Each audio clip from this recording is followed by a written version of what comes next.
Hello again, everybody. Welcome back to English Champion. On this episode, another chat about AI and its role in education.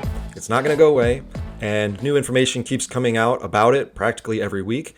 And I came across some interesting data that I thought would be interesting to share with you.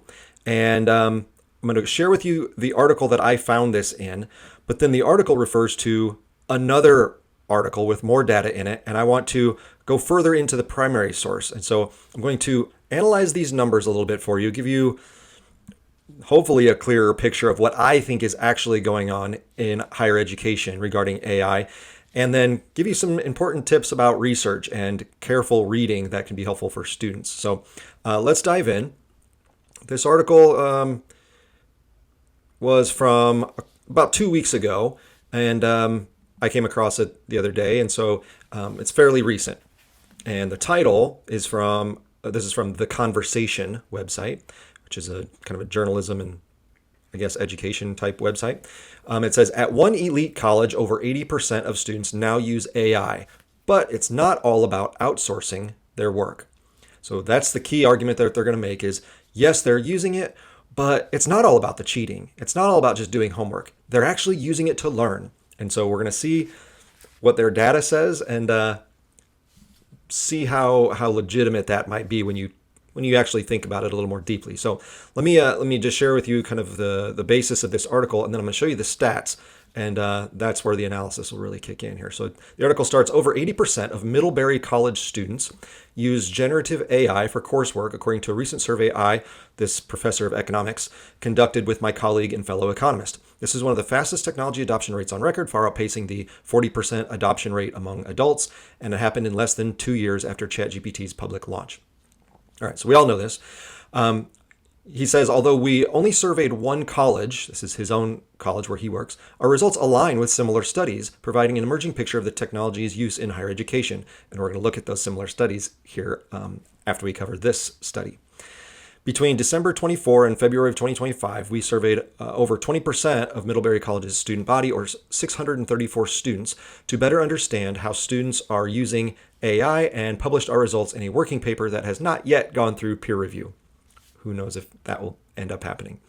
What we found challenges the panic-driven narrative around AI in higher education, and instead suggests that institutional policy should focus on how AI is used, not whether it should be banned. So, of course, this has been the big topic the last couple of years is, well, should schools just ban use of AI altogether?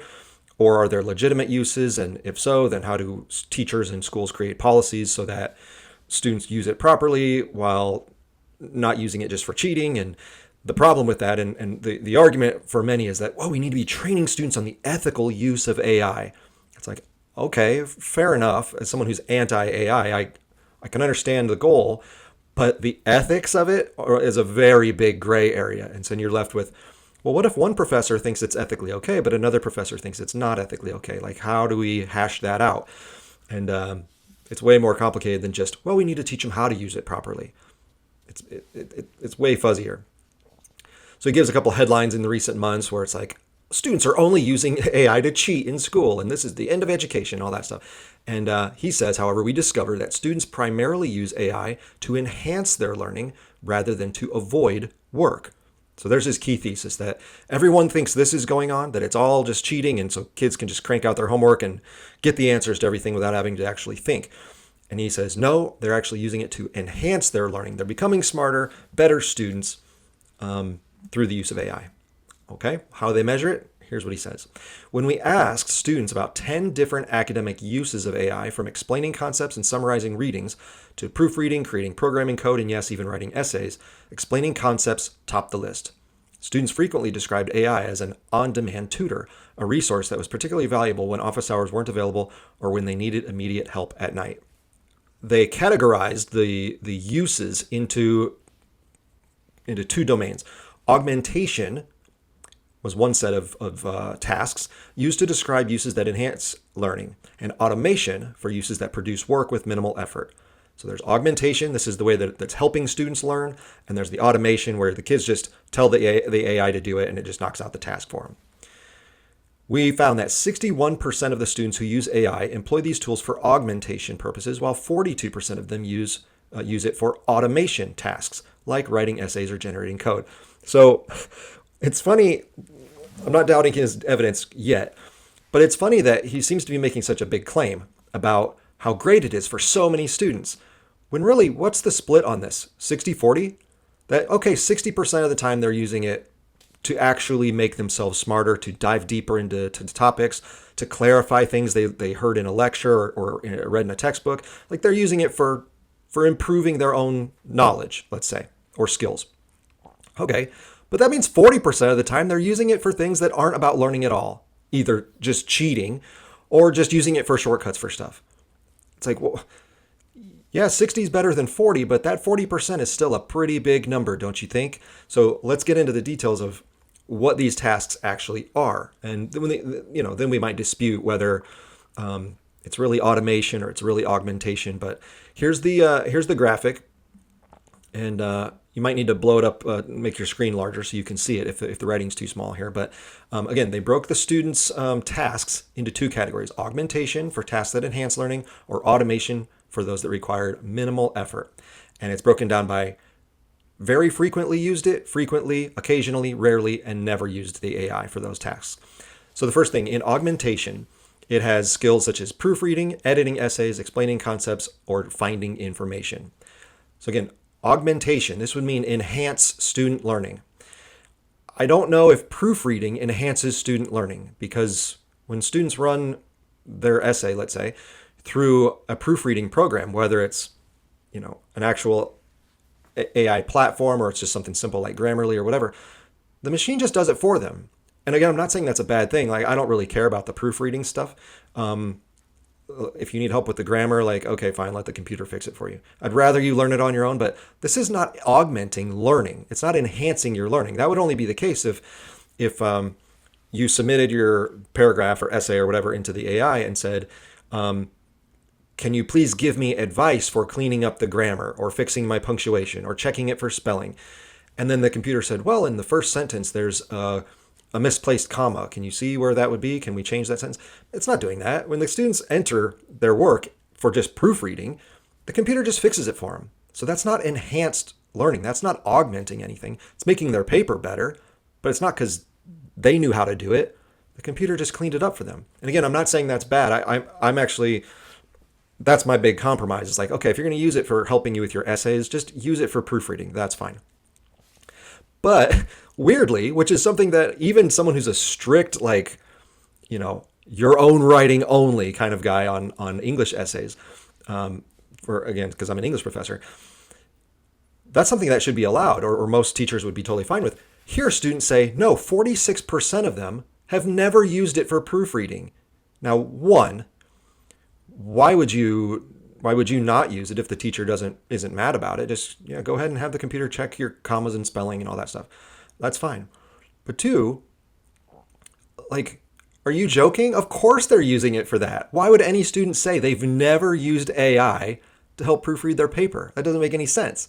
So we have to wonder, when the students are answering these questions, and to be fair, the article does address this, like, well, how can we trust that students are actually offering the right answers here? Like, do students know that proofreading is going to get lumped into the just writing the essay for me kind of bucket? And so I don't want to admit that. And so I'm going to say, oh, no, I never use it for proofreading my essays. I write my own essays and I check the grammar and all that stuff. Because 46%, that's nonsense. Every student uses it for, if they're going to use AI, they're going to use it for this, which again is fine, but why would they deny it? That seems so strange. So, half of students say they've never done that. I don't believe that for 1 second. Now, the second part of this, you look at the next one, says editing essays. Now, if you're not in the field of English, you may not know the difference between proofreading and editing, but someone who I always had to explain this to students was, proofreading is the detailed, again, grammatical spelling, there's a subject verb or pronoun agreement problem, or just whatever, the little nitpicky things that clean up the essay. That's very different than editing. Editing is structural and content. So, maybe you you're moving paragraphs around, or you're rewriting sentences because it doesn't make sense, or you're adding some content because this isn't fleshed out enough. We need to add a little more research, or this is too long. Let's trim out some sentences. And you got to make choices. And those become structural and content-based edits. And students say here 53%. Oh, we've never used AI for editing our essays. It's like, I don't believe that for a second either. All right, because again, even if you're like, well, I didn't have the AI write it for me, but I did have it help me edit, which is what we keep hearing. That is so positive that oh no, the students are writing the papers themselves. They're just having the AI give them advice on how to sharpen their paragraphs and build a stronger introduction or conclusion, and help them with the research part. It's like, well, that's all part of editing. So are you telling me that over half of students who actively use AI have never used it for that? I don't believe it for 1 second.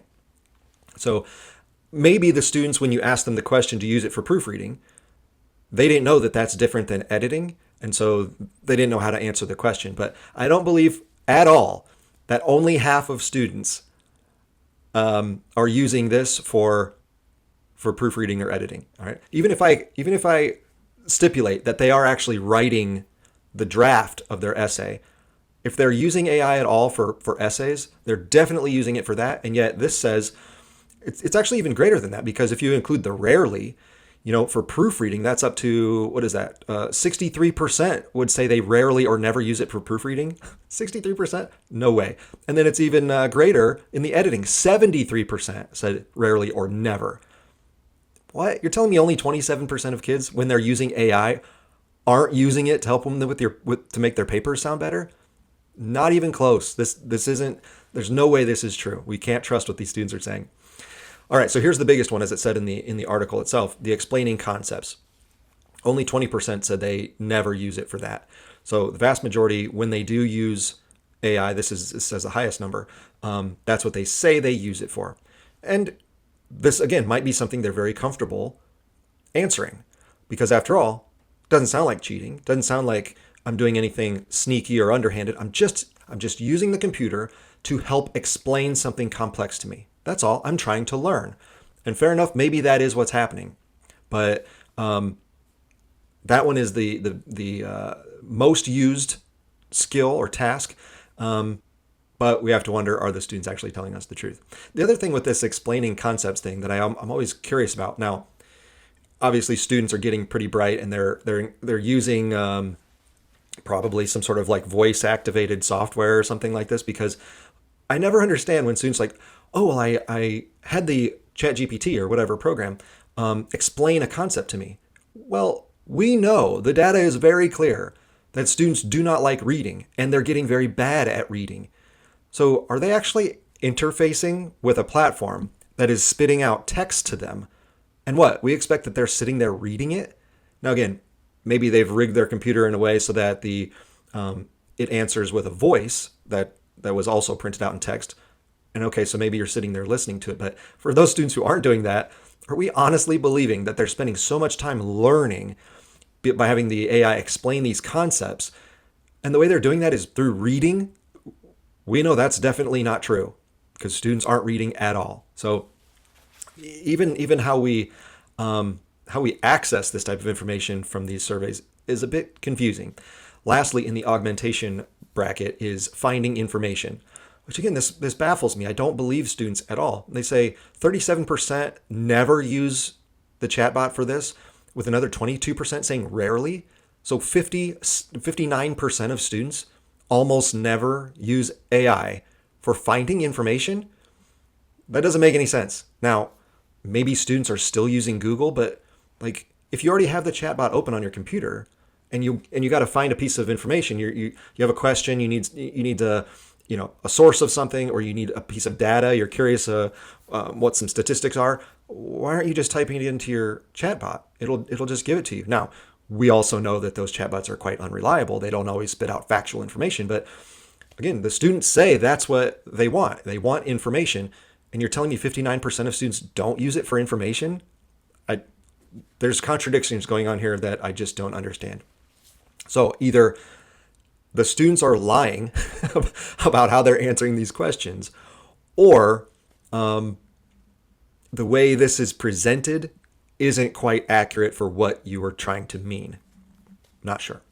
Okay, so that was augmentation. This is, again, what was supposed to be helping students learn. But again, I don't know how proofreading helps students learn. It just does it for you. So The second one, though, is automation. So this is where you're just asking the computer to really just do stuff for you. So again, how can we trust what the students say here? The first one is generating ideas. I've talked at length in other podcasts about how if you need AI to generate ideas for you, it means you're not smart enough. That's what that means. You haven't learned enough. And so maybe you need to go find more information or have more ideas explained to you through the AI. But if you have something generating ideas for you, that is a form of cheating, I would say, because it signals that you don't know enough. And so therefore you can't do the basic step of whatever that task is. If it's writing a paper or doing a research project, well, the generating idea part, that's the most basic part of all of this. So if you can't do that and you're having the computer do it for you, I would consider that for the most part cheating. And it says, 38% of us never do that, with 26% saying rarely. So again, what's that? 64%, well over half, say they never use it for this. Well, I don't know if that's true, because I've seen other articles that are very high on students using AI for just this purpose. So are they not being accurate, or are you not being accurate, or are the students not being accurate? I don't know which is which. Of course, one of the highest is 76% say they never use AI for writing essays, and 14% say rarely. So that's 90%. So here's one of those things where it's like, well, wait a second. As a student, if you know you're being surveyed and you know, well, I probably shouldn't say that the AI is writing my papers for me, so I'm going to say, oh yeah, I don't use it for that. That's why we get this high number, because trust me, as an English teacher who's taught thousands of English students in classes, they're not all, the vast majority of students are using AI for just this very thing, for writing their papers for them. So this 90% say rarely or never, not true at all.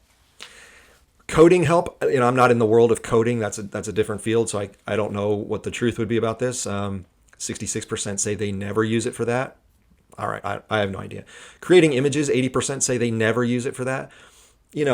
The world of academia isn't one usually where you're creating a lot of images. I mean, if you're writing a paper, it's about the words and the language, not putting pictures in it. So if that's what you're doing at college, you might not be using it to create images. So that I can kind of understand. Again, I find it hard to believe that in their other parts of their life, they're not using it to create images. But for schoolwork, I can understand you're probably not spending your time doing that. Writing emails, 63% say never. Another 17% say never, rarely. So that's 80%. That could be. I don't think students do too much on email now anyway. Unfortunately, they do everything through text. But that could be. But it's also contradictory, because up above in the paragraph of the text, it said, in open-ended responses, students told us that when they did automate work, one of the things they did tend to use it for was drafting routine emails. Well, this says that they almost never use it for that. So this graph is contradicting a bit what the text above summarized. And lastly, the last automation category, summarizing texts. So this is the second most out of all of the AI usage here. After explaining concepts was summarizing texts. And again, students seem to feel quite comfortable answering this way. Again, we're still at 49% say they rarely or never do it, when, again, every other piece of research I read every single week says summarizing is one of the key things they use it for. So that would match this. I still think these numbers are too low, but I think the kids like the explaining concepts are going, well, I do read the material. I am doing my own schoolwork. I just need the textbook summarized, or that lecture summarized for me, so that I have a better understanding of it. So they're sort of thinking that certain things are okay, but I think they're afraid to admit that they're also using it for other tasks too. The real problem here, as I've talked about in, again, other venues, is that when you have a computer summarize a text for you, that's a huge problem from a learning standpoint. It's ironic that they think this is about learning, because one of the ways to actually gauge someone's intelligence is if they can summarize. So that's what we worked on in my English classes for many, many years. One of the key skills is, okay, we're going to do a reading, and then we're going to learn how to summarize this. And if you can't summarize, it means you aren't smart enough. That's what that means. So if students are using, which it says this is the almost the most common usage, just barely second place usage for using AI, well, that means students aren't very smart. If you have to have a machine summarize something for you, you're not smart enough.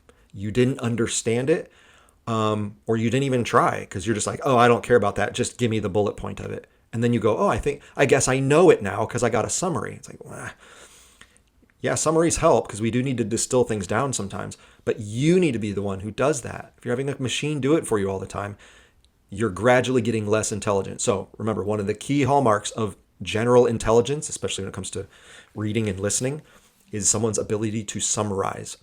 And if they can't summarize, it means they're not very bright. That's the reality. Okay, so now that's the graph here.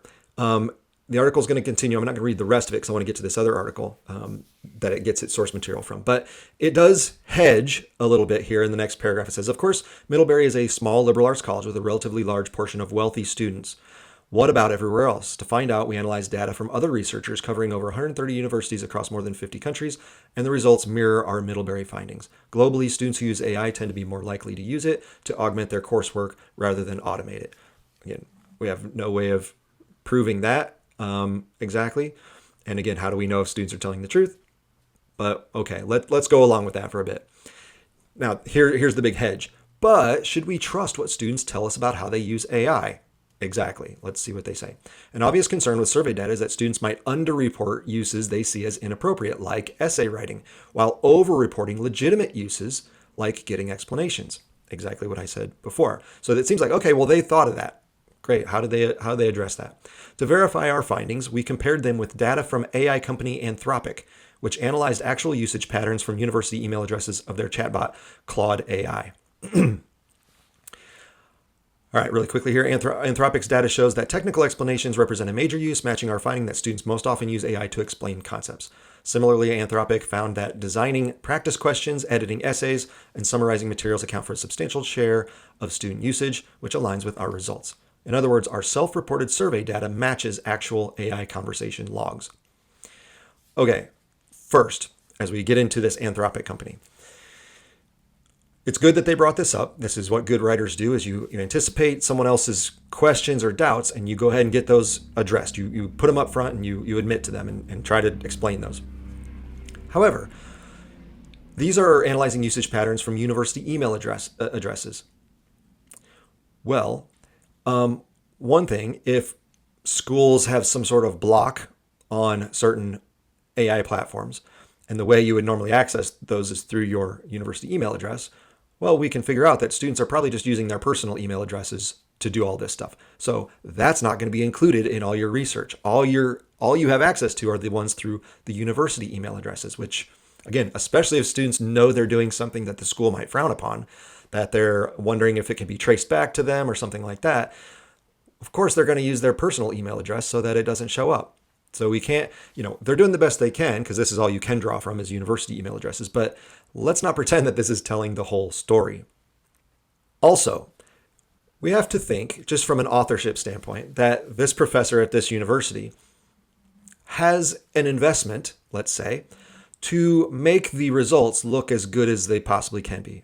I'm not saying there's lying going on or anything like that, but we have to at least keep in mind that, well, would this professor have actually been so forthright about his findings if it had been the other way and said, oh, all of the students at our school are cheating and using it to write their papers or to, whatever else students use it for. Like, well, he probably wouldn't have written that article.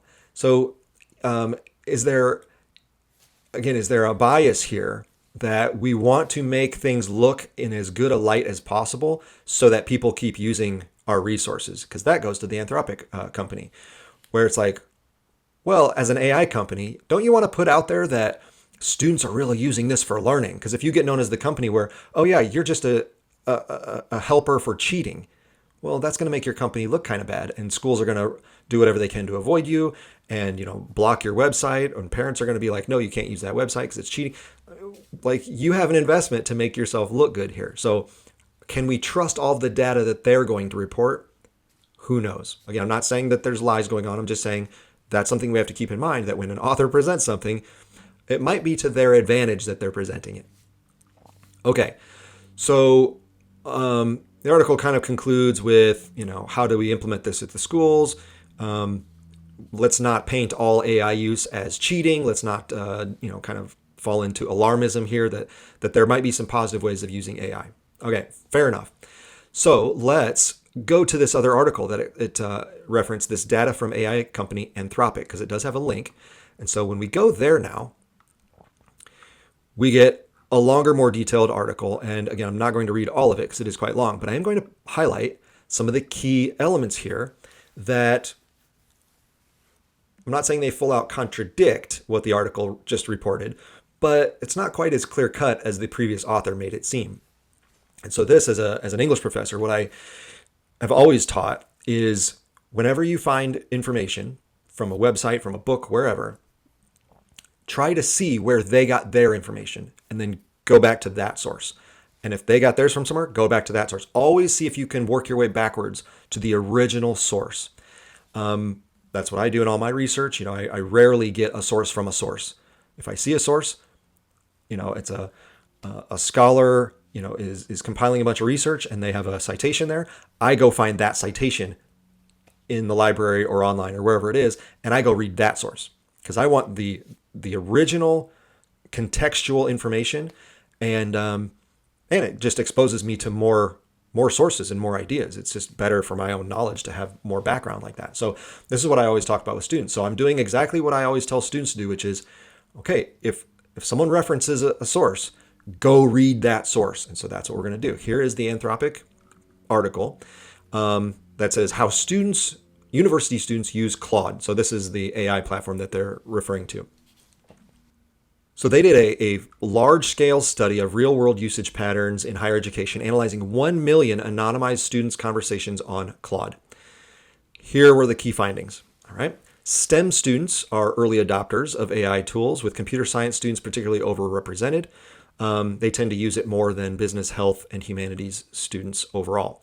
They said that they identified 4 patterns by which students interact with AI, each of which were present in our data at approximately equal rates, 23 to 29% of those conversations.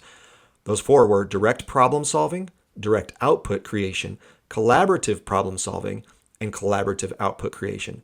So those 4 kind of mirror what the other article talked about with the 2 breakdown in 2 categories, the augmentation and the automation.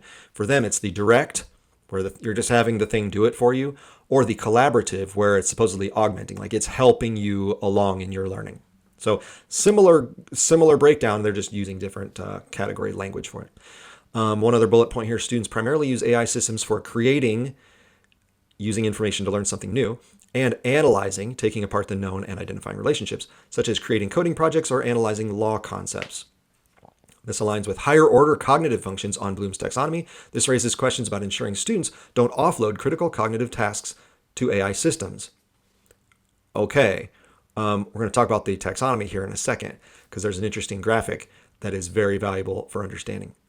So again, they did a study, and it kind of goes in the background of how they did it. They analyzed, lots of conversations between students and the chatbot, and they were trying to figure out what were the cognitive tasks that students were delegating to the AI systems.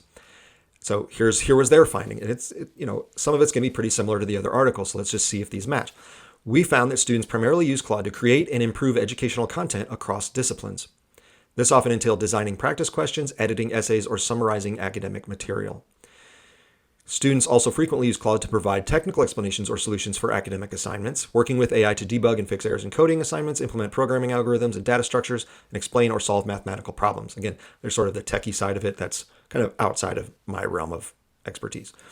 Some of this usage might also be cheating, which we discussed below. A smaller but sizable portion of student usage was to analyze and visualize data, support research, design, and tool development, create technical diagrams, or translate or proofread content between languages. So it has a breakdown of how the computer science students tend to use it, natural science and math students use it, social science and history, and business students tend to use it for different kind of academic fields. What we see, though, when they show the kind of the verb activities, what's the verb controlling this phrase here?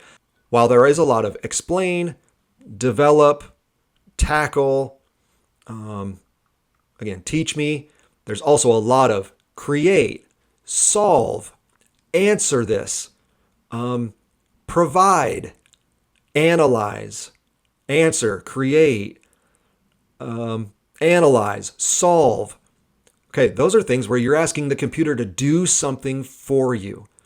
Yes, some of those are asking the computer to help me do something, like explain or maybe develop some practice questions. Okay, fair enough. But a lot of these are solve this statistics problem. Oh, so a math student who's struggling just types in the equation or types in the problem set and the computer spits it out for him because you told it to solve it for you. Solve chemistry calculation problems. Solve game theory problems. Analyze specific court cases. Wait a second. I thought as a law student, you should be the one analyzing specific court cases. Isn't that what makes you a good lawyer, that you've analyzed this? Analyze business case studies. Again, that's what you're supposed to do. Why are you asking the computer to analyze the business case for you? The whole point of getting a business education is that you're presented with business case studies that you work through either on your own or with your professor to figure out what businesses are doing and what are the right ways and wrong ways of doing it, so that if you want to get into business someday, you have this background knowledge. Instead, you're asking the computer to analyze business case studies. So basically, like, you do the analysis and then just tell me what the result was. Well, how are you going to get very smart for your future business or for your future legal career or anything else where you have to analyze stuff a lot when you're having the computer do all the work for you? This isn't learning. This is, again, offloading your cognition to a machine. So again, it get into which types of students tend to be using it the most, what bachelor's degrees those tend to be linked with, get to a section on how they interact with it.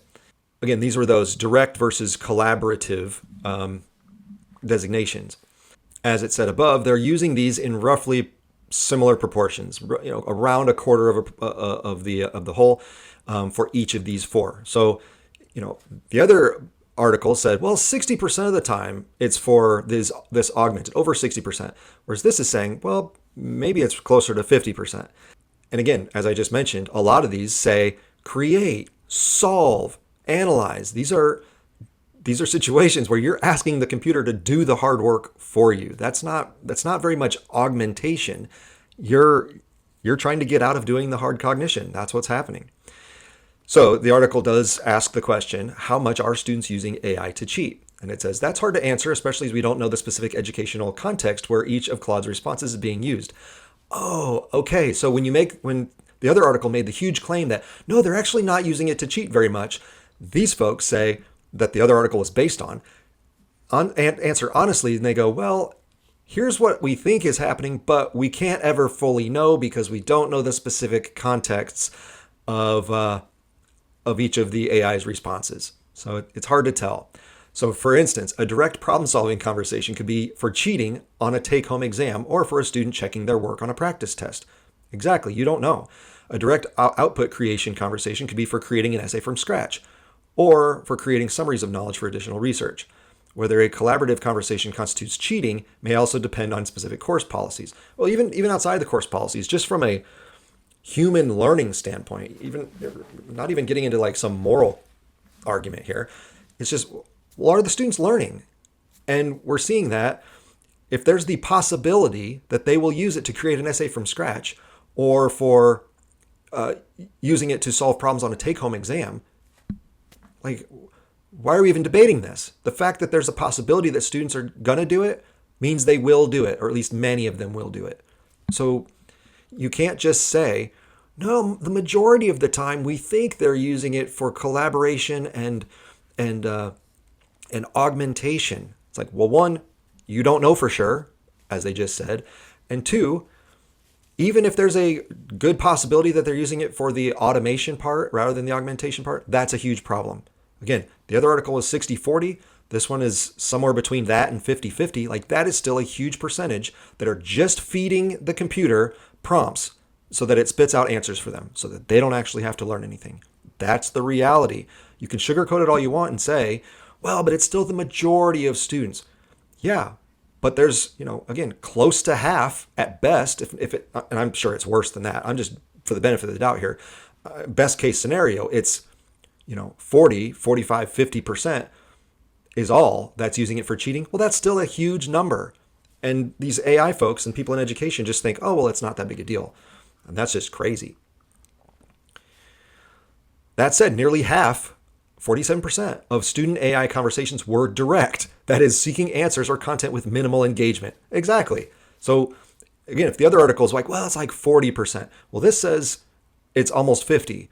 And again, that's assuming that they're not even using it for cheating. They're just using it to get direct information to use it for some productive purpose. Whereas I would argue they might be doing that, but they're also using it for cheating.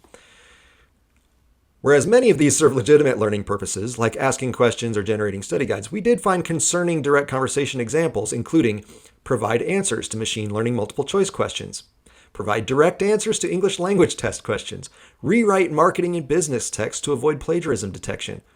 Exactly. So those are examples of students actually typing that into the computer so that they can get around actually learning and doing the work themselves.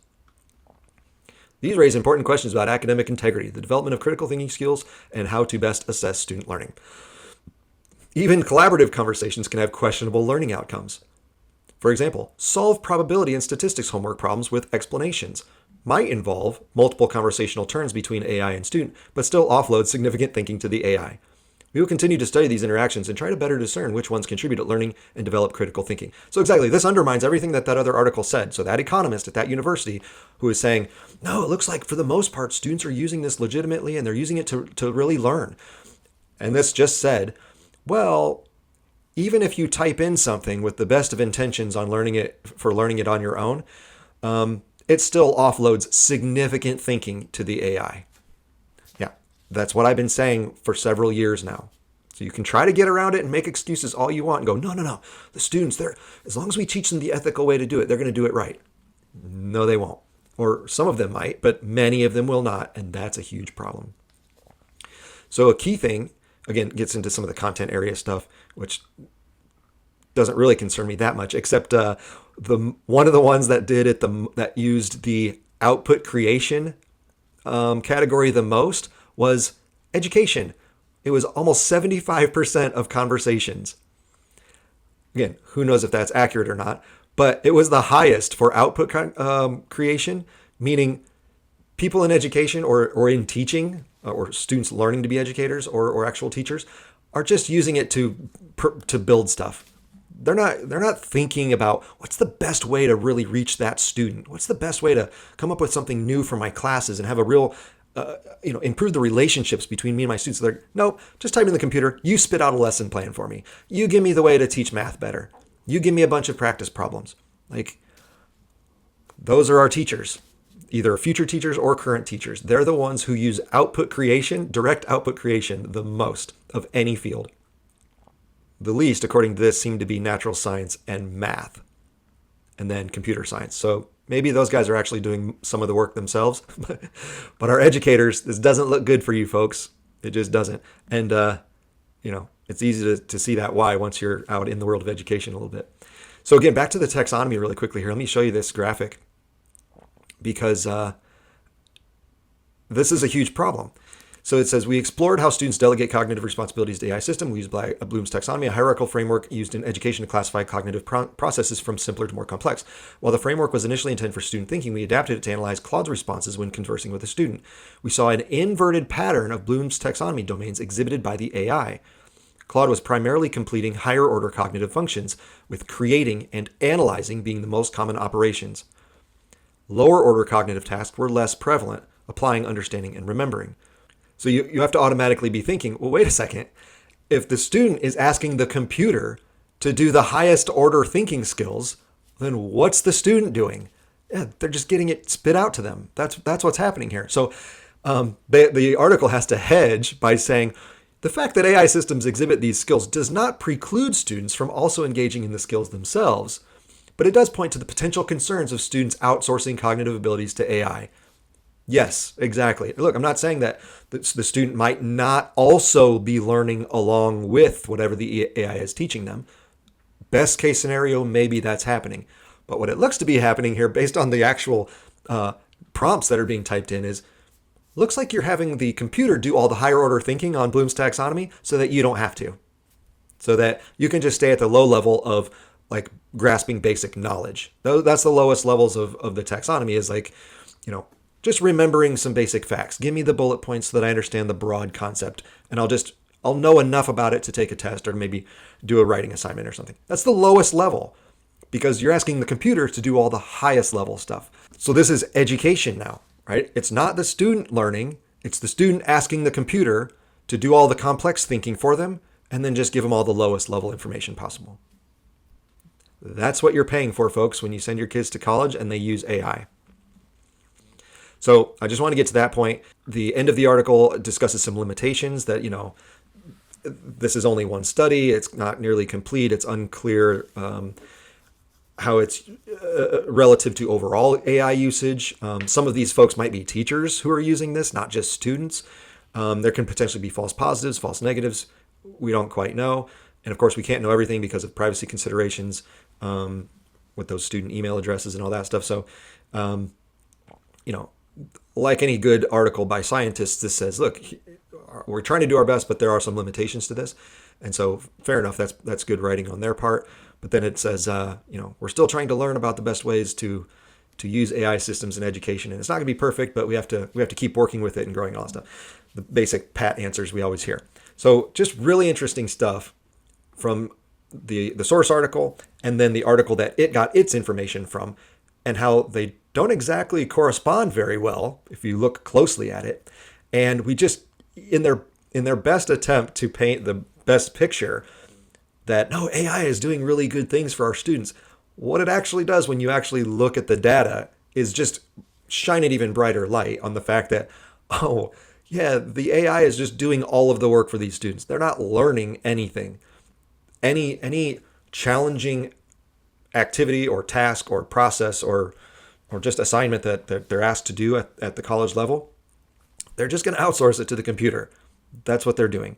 So we're generating an entire generation here of young people, college graduates, we assume, that, yeah, maybe they're going to get pretty good at using AI, but they're definitely not going to be smarter. So what's the purpose of education? Is it just to, access data faster? It's like, okay, well, we need to do that, but is that what we're going to 17 years of schooling for, from K through college? Because I would hope we'd have higher goals than that as human beings, that when we're in a learning environment, that we're aiming at something more transcendental. I mean, maybe I'm a romantic in that way, that like, I'd like people's souls to be shaped. I'd like us to gain some cultural values from all of this schooling that we have to go through. But anything challenging, we go, have the computer do it. I don't really want to work that hard.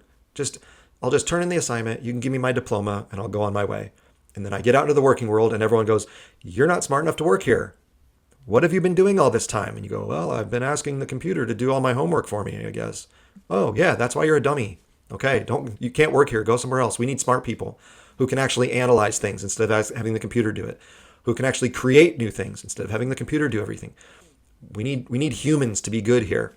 And, those in the field of education, at universities and even at high schools, we're not doing it. When we let students use these devices, these platforms, parents too, when we let them use it, it's just making everyone dumber. Yeah, it might make you more efficient at certain tasks, but is that our goal in life, is just to become efficient? Because at that point, you're just a machine. Like, you're just a cog in the factory of life. Like, don't you want to be more than that? Don't you want to be truly educated and wise and have proper values that help yourself and your community? Those aren't things that your computer is going to generate for you.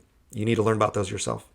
So just some interesting data there from a recent study on AI in education, both from an economist as well as an actual AI company. So cool stuff there. Hope that was enlightening. And as long as we keep going down this path, I'm going to keep talking about it. So probably more AI talk in the future. But until then, thanks for watching.